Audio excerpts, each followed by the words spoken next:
ఓం శ్రీ గురుభ్యో నమః. ఓం శ్రీ మాత్రే నమః. శ్రీ పరాభవ నామ సంవత్సరం అనేక పరిణామాలు, అనేక మార్పులు, అవమానాలు, ఎలాంటి పరాభవాలు జరగకుండా, ఎలాంటి అవమానాలు జరగకుండా, అంటే గతం విషయాలన్నీ కూడా మనం ప్రతి దానిలో కూడా కొంత జాగ్రత్తగా ఉండి ఆచితూచి అడుగు వేసే నామ సంవత్సరమే శ్రీ పరాభవ నామ సంవత్సరం అంటారు. అంటే గత అనుభవాలను గుర్తుపెట్టుకొని ఎలాంటి పరాభవాలు జరగకుండా మనం చాలా జాగ్రత్తగా మన జీవితాన్ని తీర్చిదిద్దుకోవాల్సిన నామ సంవత్సరం ఏంటంటే శ్రీ పరాభవ నామ సంవత్సరం అంటారు. సహజంగా పరాభవ నామ సంవత్సరం ఏంటంటే ప్రభవాది సత్య సంవత్సరాల్లో 40వ నామ సంవత్సరం ఏంటంటే శ్రీ పరాభవ నామ సంవత్సరం అంటారు. శ్రీ పరాభవ నామ సంవత్సరంలో ద్వాదశ రాశులకు ఈ విధంగా ఉన్నాయి, ఒక్కసారి మనం చూద్దాం. ముందుగా ముఖ్యంగా ద్వాదశ రాశుల గురించి ఫలితాలు మనం తెలుసుకునే ముందు ప్రధానంగా ఈ గ్రహగమన గతులు ఏ విధంగా ఉన్నాయో తెలుసుకుందాం. దీనిలో ప్రధానంగా మనకి జూన్ 1వ తారీఖు వరకు కూడా గురువు మిథున రాశిలో సంచారం చేయటం, ఆ తర్వాత 2వ తారీఖు నుండి మరి అక్టోబర్ 31వ తారీఖు వరకు కూడా కర్కాటక రాశిలోను, 31వ తారీఖు నుంచి గురువు అతిచారంతో మరి సింహరాశిలో సంచారం చేయటం, డిసెంబర్ 18 వరకు కూడా. డిసెంబర్ 18 తర్వాత 18 నుండి మరి సింహరాశిలో వక్రస్థితిలోకి గురువు వెళ్ళటం జరుగుతుంది. అలానే శని యొక్క బలాన్ని మనం చూసుకునేటట్టయితే శని మీనరాశిలో ఉండటం, జూలై 25వ తారీఖున మళ్ళీ వక్రస్థితిలోకి వెళ్ళిపోవటం, రాహుకేతువులు వచ్చేటప్పటికి రాహు కుంభరాశిలో 6వ తారీఖు వరకు ఉండటం, 7వ తారీఖున మకర రాశిలోకి, అలానే ప్రధానంగా కేతు వచ్చేటప్పటికల్లా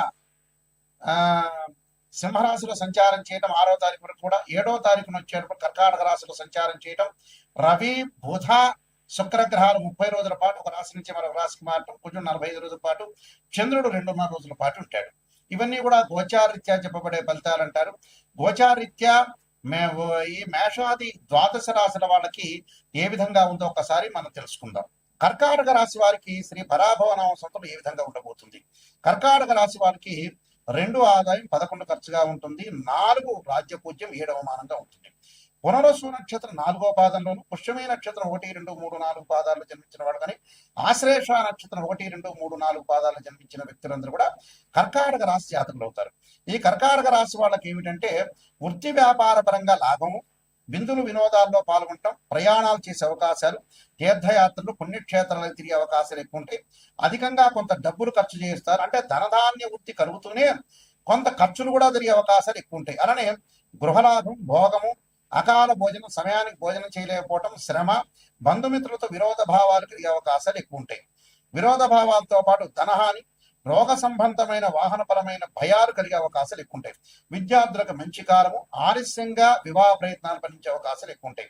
పునరసు నక్షత్రం 4వ పాదంలో జన్మించిన వాళ్ళందరికీ కూడా అనవసరమైన ప్రయాణాలు పెట్టుకోవద్దండి, అనవసరమైన ఆటంకాల వైపు వెళ్ళొద్దండి. కుటుంబ పరంగా, వ్యక్తుల పరంగా కొన్ని ఇబ్బందులు కలగటం ఒకటి, మాట పట్టింపుల విషయంలో కొంత జాగ్రత్తగా ఉండాలి. అనవసరమైన విషయాలకి వెళ్ళటం వల్ల కూడా కొన్ని ఇబ్బందులు రాకుండా చూసుకోండి. వృధా ఖర్చులు పెరిగే అవకాశాలు ఖచ్చితంగా ఉంటాయి. అందువల్ల వీడు విశ్వనాథాష్టకము కానీ, అన్న సంతర్పణ కానీ, రుద్రహోమం కానీ చేయటం వల్ల, లింగార్చన చేయటం వల్ల చాలా అద్భుతమైన రిజల్ట్స్ వచ్చే అవకాశాలు ఖచ్చితంగా ఉంటాయి. అలానే పుష్యమి నక్షత్రంలో జన్మించిన వాళ్ళకి ఆకస్మికంగా ఉన్నటువంటి ధన నష్టం రాకుండా చూసుకోండి. ఆరోగ్య భంగం కలగకుండా చూసుకోండి. స్థాన మార్పులు జరగటం, బంధుమిత్రులతో సహకారంతో కార్యసిద్ధి, ఏదైతే మీరు కార్యక్రమం అనుకున్నారో వాళ్ళ కార్యసిద్ధి జరిగే అవకాశాలు ఎక్కువ ఉంటాయి. నూతన వస్తు వాహనాలు కొనుగోళ్లు నివారణ, అంటే నూతన వస్తువులు వాహనాలు కొనుగోలు చేస్తారు. అలానే వీళ్ళు అష్టాక్షరి మంత్ర హోమాన్ని చేసుకోవటం ఒకటి, విష్ణు సహస్రనామ పారణము, అలానే ఆలయంలో చందన సమర్పణ, గౌరీ స్తోత్ర పాలనం చేయడం వల్ల వీళ్ళకి మంచి జరుగుతుంది. అలా ఆశ్లేష నక్షత్రంలో జన్మించిన వ్యక్తులకి బంధుమిత్రులతో కలయిక, గృహంలో కొన్ని మార్పులు, అలానే గృహ నిర్మాణం చేపట్టే అవకాశాలు ఎక్కువ ఉంటాం. అలానే పోటీత్వత్వం బాగా పెరగడం, శత్రు భయం జరిగే అవకాశాలు ఎక్కువ ఉంటాయి.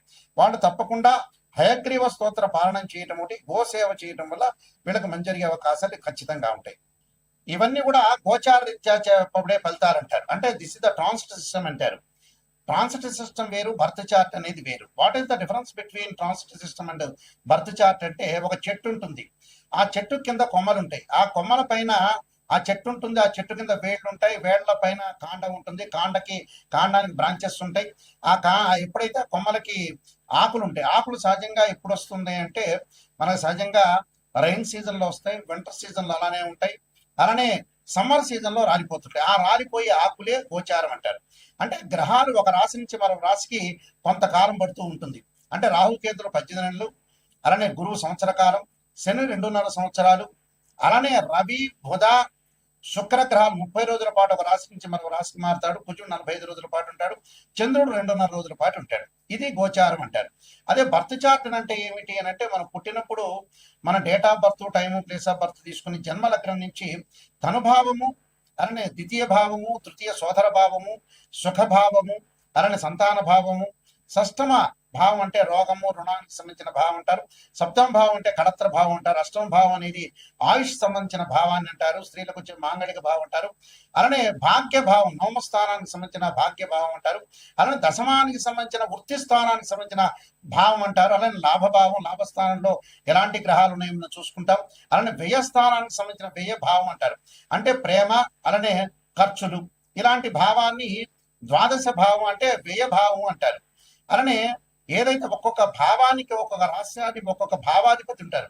ఉదాహరణకి ధనుభావానికి రవిని, ద్వితీయ భావానికి గురువని, తృతీయ భావానికి సోదర భావని, చతుర్థ భావానికి చంద్రుడని, పంచమ భావానికి గురువని, షష్టమ భావానికి కుజుడని, సప్తమ భావానికి మరి శుక్రుడని, ఇలాంటి భావాలు చూసుకుంటాం మనం. అలానే ఆయుష్ భావానికి శని అని.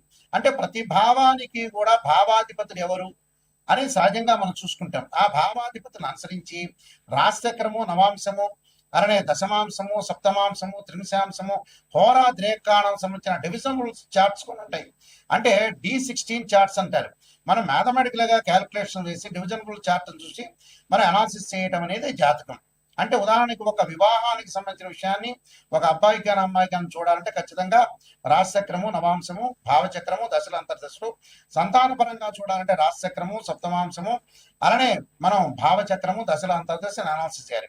ఇలాగ డివిజన్ చార్ట్స్ చూసి మనం చెప్పడం అనేది బర్త్ చార్ట్ అంటారు. అంటే గోచారం ఎప్పుడు కూడా 20% మాత్రమే సపోర్ట్ ఉంటుంది. బర్త్ చార్ట్ అనేది 80% సపోర్ట్ మాత్రమే ఉంటుంది.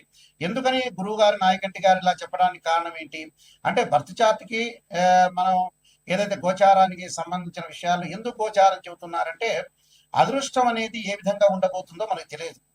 ఒక నిమిషంలో అదృష్టం కలగవచ్చు. అంటే మన లైఫ్ లో ఎప్పుడు కూడా ఒక నిమిషంలో ఎంత కృషి చేసినా కూడా ఆవగిందంత అదృష్టం అనేది ఉండాలంటారు.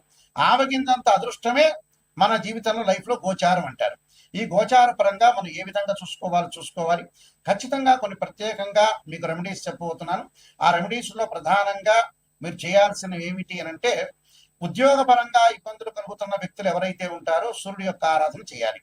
ఆదిత్యాయుధే సహస్రమూర్తాయ ధీమే తన్నో సూర్య ప్రచోదయాత్ అనే మంత్రాన్ని చక్కగా చదువుకోవటం, గోధుమలు దానం చేయటం చాలా మంచిది. అలానే మానసికంగా ఆందోళన పడుతున్న వాళ్ళు క్షీరపుత్రాయుధి అమృతతత్వాయ ధీమే తన్నో చంద్ర ప్రచోదయాత్ అని చంద్రుడి యొక్క ఆరాధన చేయటం, అలానే మనం బియ్యాన్ని దానం చేయటం వల్ల కూడా మంచి జరుగుతుంది.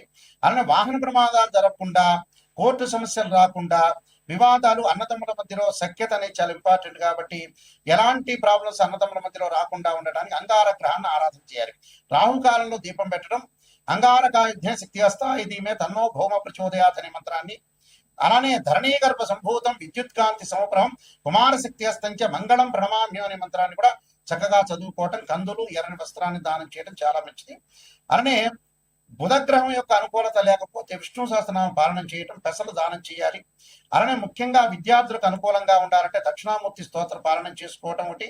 అలానే దేవగురువైన బృహస్పతికి సంబంధించిన శనగలు దానం చేయడం చేయాలి. అలానే ధనపరంగా ఇబ్బందులు కలిగే వాళ్ళు యక్షాయ కుబేరాయ వైశ్రవణాయ ధనధాన్యాధిపదే ధనం ధాన్యం సమర్థమే దేహిమే దాపయిస్వ అనే మంత్రాన్ని చక్కగా చదువుకోవాలి. అలానే వివాహం కాని స్త్రీ పురుషులు ఎవరైతే ఉంటారో అమ్మాయిలు వచ్చారు వరపాస్పద రుద్రాభిషేకం, అఘోర గౌరీ పాస్పద రుద్రాభిషేకం, అబ్బాయిలు వచ్చారు కన్యా పాస్పద రుద్రాభిషేకం చేయాలి. అలానే ఆరోగ్యపరంగా ఇబ్బందులు కలిగేవాడు శరీరే జర్జరీభూతే వ్యాధిగ్రస్తే కలేబిర ఔషధం జాహ్నవీతోయం వైద్యో నారాయణని అనే మంత్రాన్ని చదువుకోవాలి. విదేశాలకు వెళ్ళలేని వాళ్ళు, ఇబ్బందులు పడుతున్నవారు తప్పకుండా రాహు యొక్క ఆరాధన చేయాలి. రాహుకాలంలో దీపం పెట్టడమే కాకుండా అర్ధకాయ మహావీరం చంద్రాదిత్యమర్థం సింహకాగర్భ సంభూతం తమ రాహుం ప్రణమామ్యం అనే మంత్రాన్ని చదువుకోవాలి. ధనపరంగా ఎవరైతే ఇబ్బందులు పడుతున్నారో యక్షాయ కుబేరాయ వైశ్రవణాయ ధనధాన్యాధిపతి ధనం ధాన్యం సమృద్ధిమే దేహిమే దాపై స్వాహ అనే మంత్రాన్ని చక్కగా చదువుకుంటే వీళ్ళకి మంచి అవకాశాలు ఖచ్చితంగా ఉంటాయి. ఇవన్నీ కూడా ప్రతిదీ కూడా మనం రెమెడీ చేసి ఎప్పుడైనా సరే జాతకం చెప్పించుకునే వాళ్ళు ఎవరైనా సరే మా దగ్గరికి వచ్చినప్పుడు నెగిటివ్ పాజిటివ్ రెండు కూడా ఆలోచించేయండి. లైఫ్ లో ఎప్పుడు కూడా పొగడటం కాదు, నిజాన్ని తెలుసుకుంటే మన జీవితం అనేది డెవలప్మెంట్ అయ్యే అవకాశం ఖచ్చితంగా ఉంటుంది. అందువల్ల ఖచ్చితంగా మా దగ్గరకు వచ్చే వాళ్ళు ఎవరైనా సరే నెగిటివ్ పాజిటివ్ రెండు చెప్పించుకోవాలి. ఎందుకంటే నెగిటివ్ చెప్పించుకున్నారనుకోండి, ఎలాగ మనం డెవలప్మెంట్ చెందాలి, ఆ నెగిటివ్ ను పాజిటివ్ చేసుకోవడం ఎలా అని ఆలోచన చేస్తేనే మన లైఫ్ అనేది లీడ్ అయ్యే అవకాశాలు ఖచ్చితంగా ఉంటాయి. పొగట్టం ఏముంది, ఎప్పుడైనా ఎవరైనా మన పక్కింటి వాడైనా మనల్ని పొగుడతాడు. ఆ పొగట్టం ఏమి పెద్ద జ్యోతిష్యంలో అంతర్భాగమే కాదు. కాబట్టి జాగ్రత్తగా ఆలోచన చేయండి. మీరు తప్పకుండా నేను నెంబర్ ఆఫ్ ఆస్ట్రాలజీ బుక్స్ రాశాను. కాలసర్పయోగము, కాలసర్పయోగ చంద్రిక, రాహుకేతులు, ఛాయాగ్రహాలు, బృహత్ పరిహార సింధు, సర్వదేవతా గోత్రులు పార్ట్ 1 పార్ట్ 2, పుత్రగణపతి వ్రతము, అలానే జాతక చంద్రిక, వివాహ మార్తాండము, స్వప్న శాస్త్ర ఫలదీపిక, ప్రొడక్షన్ ఆఫ్ ఆస్ట్రాలజీ, ఇలాంటి నెంబర్ ఆఫ్ ఆస్ట్రాలజీ బుక్స్ అని రాశాను. తప్పకుండా ఇవన్నీ రాజమండ్రి మోహన్ పబ్లికేషన్ లో దొరుకుతాయి, లేదా నా దగ్గరైనా దొరుకుతాయి. మీరు www.nayakanti.com కానీ www.nayakanti.in అనేది చూడండి. మేము వంశపారంపర్యంగా చెప్పే వ్యక్తులమే. ఖచ్చితంగా మీరు ఏ సందేహం ఉన్నా కూడా మా నెంబర్కి కాల్ చేయొచ్చు. నా నెంబర్కి కాల్ చేస్తే ప్రతి విషయాన్ని కూడా చెప్తారు. అయితే మా దగ్గర జాతకం చెప్పించుకున్న వాళ్ళు ఎవరైనా సరే నేను చెప్పిన విషయాన్ని మీరు వాయిస్ రికార్డింగ్ చేసుకోండి. వాయిస్ రికార్డింగ్ ఎందుకు చేసుకోమంటున్నానంటే, కొన్ని జాతకాల్లో నెగిటివ్ ఉంటే పాజిటివ్ ఉంటాయి. మీరు రికార్డ్ చేసుకున్నారనుకోండి, గురువు గారు ఈ పదార్థం తినకూడదని చెప్పారు, నాయకంటి గారు ఇలా సూచనలు చేశారు అనేది నిజాన్ని తెలుసుకుంటారు. ఇప్పుడు నేను చెబుతాను, మీరు మర్చిపోతారు. మర్చిపోయిన తర్వాత ఏమవుతుంది, ఏదో చెప్పారు గురువు గారు బిజీగా ఉన్నారు అనుకుంటారు. కాబట్టి వాయిస్ రికార్డింగ్ అని మస్ట్. ఏ విషయాన్నైనా సరే నాతో మాట్లాడొచ్చు. ఆ స్క్రీన్ మీద స్క్రోలింగ్ అవుతున్న నెంబర్ ఉంటుంది, ఆ నెంబర్కి మీరు ఫోన్ చేసి మీరు తెలుసుకోండి. శ్రీ పరాభవనామ సంవత్సరంలో మీ అందరికీ కూడా శ్రీ పరమేశ్వరుడి యొక్క కరుణాకటాక్షం ఉండాలని ఆశిస్తూ సర్వే జనా సుఖినో భవంతు.